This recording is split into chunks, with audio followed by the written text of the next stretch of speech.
Charloa, bonjour. Bonjour. Vous êtes chef d'antenne du dispositif Hub IIT à Thiès. Alors, parlez-nous un peu de ce dispositif. C'est quoi au juste? Merci. Le dispositif Hub IIT est un dispositif qui vise le transfert de connaissances technologiques et de pratiques technologiques dans le cadre de l'agroalimentaire. Donc, notre travail à la base est principalement technique et technologique. C'est le seul pourquoi notre équipe est principalement constituée d'ingénieurs et de docteurs dans les métiers de la transformation agroalimentaire. Mais techniquement, ça se passe comment? C'est quoi le travail en fait? Notre travail commence toujours par un diagnostic. Donc, nous allons au niveau de l'unité et nous assistons à la production. Et sur cette base-là, nous identifions les différents points ou axes qu'il faudrait améliorer.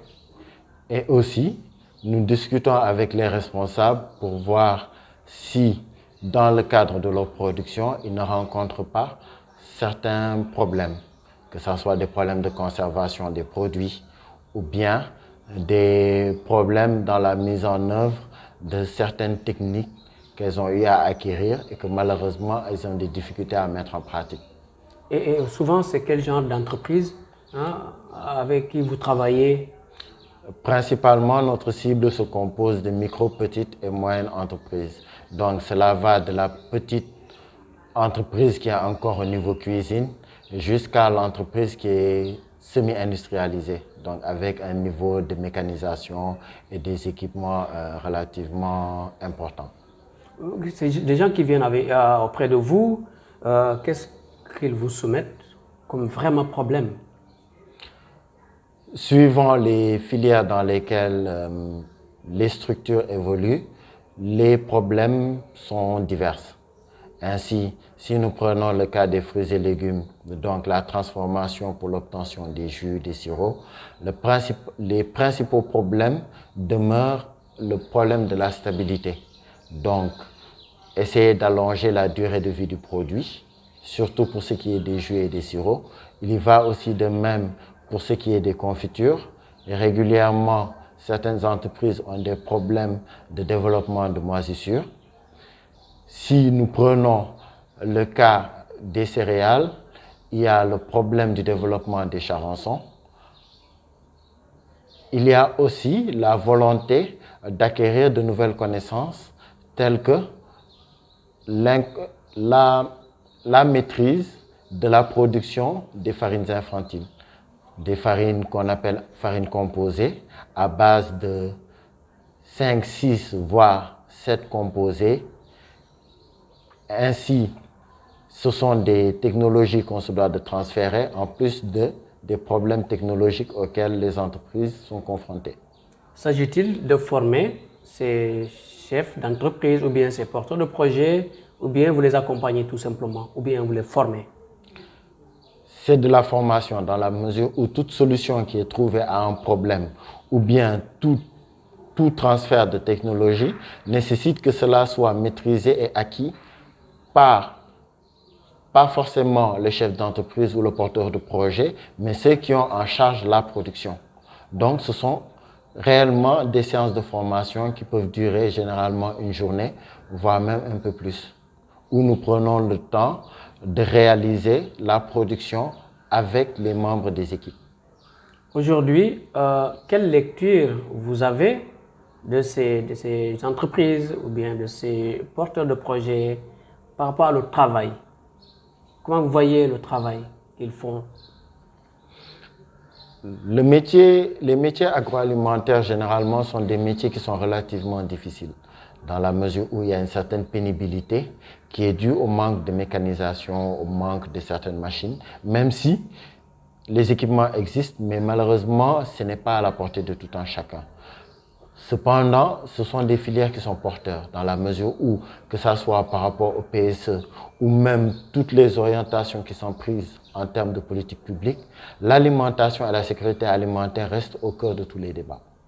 Donc, les entreprises auxquelles nous sommes notre cible sont des entreprises qui ont déjà la volonté de pouvoir poursuivre malgré les difficultés auxquelles elles sont confrontées. Mais en plus de cela, ce sont des entreprises qui sentent, qui ont cette fibre patriotique. Donc de vouloir apporter leur pierre à l'édification d'une économie durable et basée sur les produits du terroir. En plus du fait que ce sont des gens qui font preuve de beaucoup d'abnégation et de résilience, vu que, comme je l'ai dit tantôt, c'est quand même un secteur qui est relativement difficile. Porteur certes, mais difficile. Quelle est la place de la technologie dans le travail de ces entreprises? C'est la base même de leur travail, dans la mesure où lorsque l'on parle de technologie, on ne fait pas forcément référence à l'imaginaire commun qui s'attend à ce qu'on utilise des machines très performantes. Une technologie peut être tout simplement un produit qui est innovant. Innovant dans la façon dont c'est produit et innovant aussi dans le rendu, c'est-à-dire le produit final qui sera entre les mains du consommateur. Et à l'heure actuelle, les gens ont compris qu'il y a nécessité à ce qu'ils puissent innover.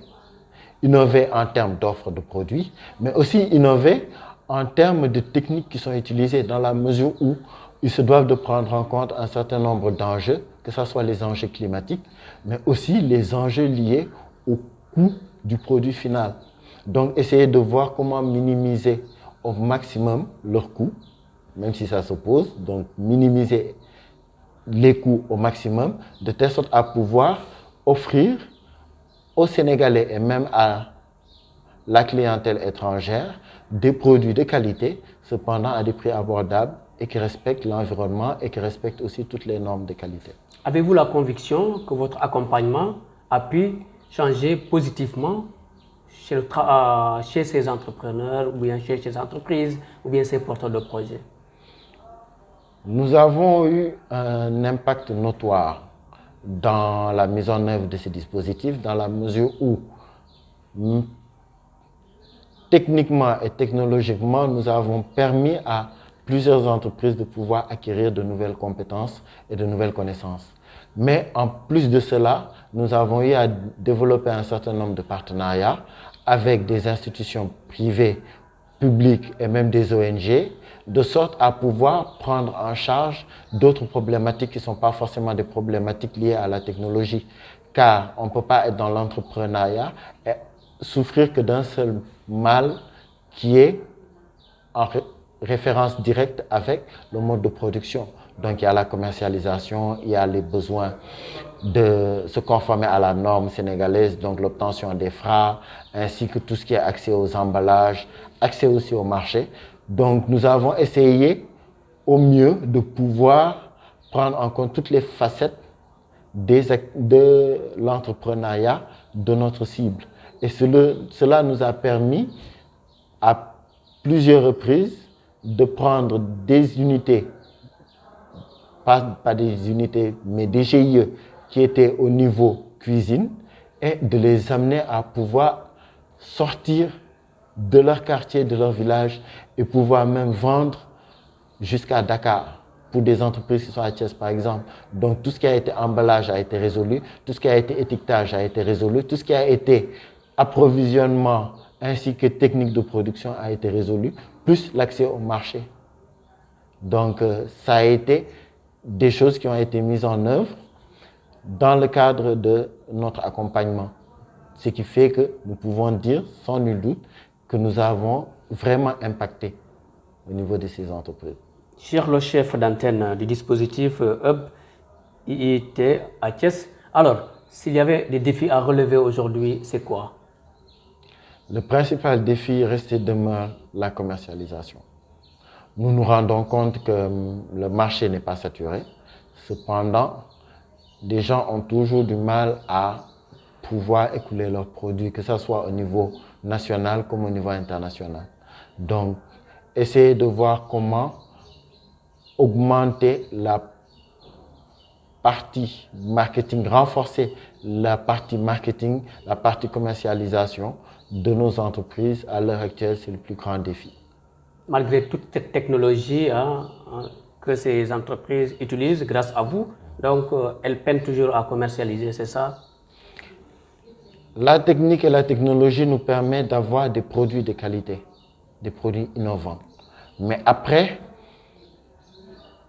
il faudrait que pour des zones qui sont enclavées, comme au niveau de Thiès ou de Ziguinchor, pouvoir exposer ces produits-là. Donc, qu'ils soient dans des points de vente qui sont des lieux de convergence de la population, et que la population connaisse ces produits. Et sur ce point-là, il faudrait aussi qu'il y ait, en termes de promotion des produits locaux, que ce soit les céréales locales, comme tout ce qui est fruits et légumes issus du terroir, qu'il y ait cette promotion-là qui puisse nous permettre de réduire l'emprise qu'a par exemple cette céréale importée qui est le riz, même si à l'heure actuelle, le Sénégal en produit beaucoup, mais nous l'importons majoritairement, qu'on puisse de plus en plus nous tourner vers le mil, le maïs et par conséquent les produits qui ont été transformés sur cette base-là. Pouvons-nous dire que ces produits qui ont été transformés peuvent être vendus même à l'étranger? C'est le cas. Nous avons accompagné plusieurs entreprises à pouvoir exporter vers la France, vers l'Europe. La dernière en date, ça a été une commande de 6 tonnes de Arao Sankal Chakri d'un de nos GIE au niveau de la zone de Thiès. Donc, c'est des produits qui répondent aux normes. Nous les accompagnons pour tout ce qui est mise en place de bonnes pratiques de qualité, bonnes pratiques d'hygiène, mais aussi tout ce qui est accompagnement pour l'obtention des certificats, que ce soit des certificats d'origine, certificats phytosanitaires, ainsi que tout ce qui est autorisation de mise sur le marché, donc tout ce qui est FRA, pour leur permettre de pouvoir s'exporter.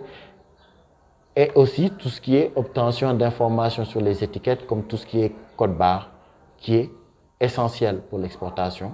Nous avons accompagné plusieurs entreprises à obtenir ce niveau, d'atteindre ce niveau d'exigence internationale.